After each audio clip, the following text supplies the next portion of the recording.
Halo semuanya, selamat datang.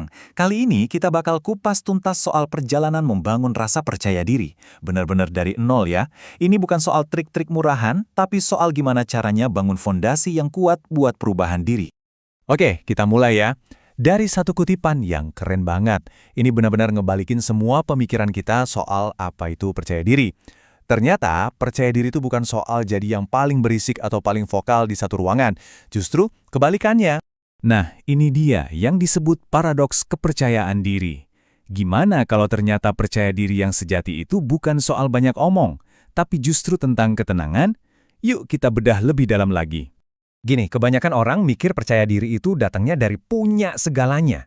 Padahal kenyataannya percaya diri itu justru dimulai saat kita ngerasa nggak perlu ngebuktiin apa-apa lagi. Intinya yang kita cari itu bukan sombong, tapi keyakinan diri yang solid. Nggak peduli kamu mulai dari mana. Oke, kita lanjut ya. Sekarang kita coba cari tahu, dari mana sih datangnya rasa insecure yang berisik itu? Nah, ini dia nih, jebakan yang sering banget bikin kita jatuh. Pernah nggak sih kamu nanya ke diri sendiri, dari mana datangnya rasa nggak aman ini? Soalnya rasa insecure itu nggak muncul gitu aja loh. Ada akarnya, ada sumbernya yang spesifik banget, dan kita harus paham itu dulu sebelum bisa ngatasinnya. Nah, ini dia jawabannya. Rasa insecure itu lahir dari jurang antara ekspektasi dan realita. Coba deh lihat, di satu sisi kita mikir, harusnya hidup gue kayak teman-teman gue, keluarganya sempurna, kaya raya. Tapi kenyataannya, gue dibesarin sama orang tua tunggal, keuangan pas-pasan. Atau mikir, harusnya di umur segini gue udah sukses. Padahal realitanya, hidup kita ya masih berproses. Konflik di dalam batin inilah sumbernya. Jadi intinya apa? Saat kamu membandingkan, kamu jadi insecure. Sesimpel itu, beneran deh. Begitu kita mulai ngeliat rumput tetangga, ya udah, kita langsung kehilangan pijakan kita sendiri. Oke, kalau membanding-bandingkan itu racunnya, terus obatnya apa dong? Nah, kita masuk ke bagian soal penawarnya. Ini adalah langkah pertama yang kelihatannya simple, tapi jujur, susah banget buat dilakuin. Penawarnya adalah penerimaan. Maksudnya apa? Ya, kita mengakui realita kita sekarang ini tanpa ngejudge diri sendiri. Ingat ya, menerima itu bukan berarti pasrah terus nyerah.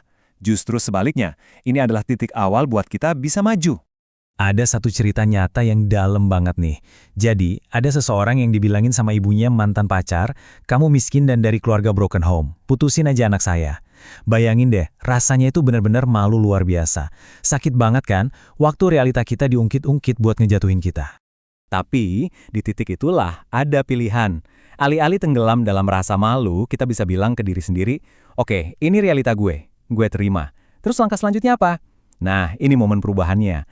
Dari malu jadi berdaya, saat kita berhenti melawan kenyataan dan mulai mikirin solusinya. Oke, menerima itu kan soal mindset ya, tapi percaya diri itu dibangun lewat tindakan. Jadi sekarang kita bahas gimana caranya mengubah perasaan lewat aksi nyata. Caranya gimana? Gampang kok. Pertama, mulai dari yang kecil-kecil aja. Nggak usah langsung targetin yang besar. Kedua, lakuin aja walaupun takut. Misalnya kamu gugup masuk ke sebuah ruangan, masuk aja. Dan yang ketiga, nanti perasaan takut itu bakal pudar sendiri. Karena tindakan kita ngebuktiin kalau rasa takut kita itu seringkali lebih besar dari kenyataannya. Jadi bukan nunggu pede baru bertindak, tapi bertindak supaya jadi pede di balik logikanya. Contohnya gini, ini penting banget.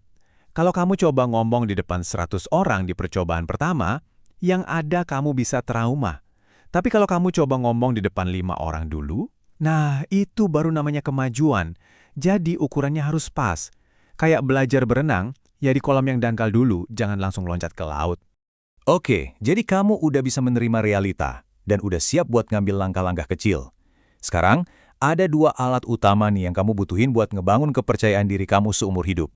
Yang pertama, bangun nilaimu. Maksudnya, jadilah orang yang berguna. Saat kamu punya sesuatu yang bisa ditawarin ke orang lain, entah itu keahlian, pengetahuan, latar belakang kamu, jadi nggak sepenting itu lagi. Dan yang kedua, kuasai sikapmu. Ini soal gimana cara kamu memperlakukan orang lain. Percaya deh, attitude yang baik itu bisa ngebuka pintu-pintu yang nggak bisa dibuka cuma dengan ijazah atau skill doang. Jadi, kita pecah ya. Nilai itu artinya kamu punya skill atau pengetahuan yang berguna buat orang lain. Terus sikap itu artinya kamu sopan, hormat, dan tahu diri. Kalau 2 hal ini digabungin, hasilnya apa? Kamu kayak punya tangga yang bisa kamu naiki selangkah demi selangkah. Nilai bikin kamu dihargai, sikap bikin kamu disukai. Kombinasi yang kuat banget. Nah, penting juga buat tahu bedanya antara percaya diri dan sombong. Lihat deh perbandingannya. Percaya diri itu gambaran yang akurat soal diri kita.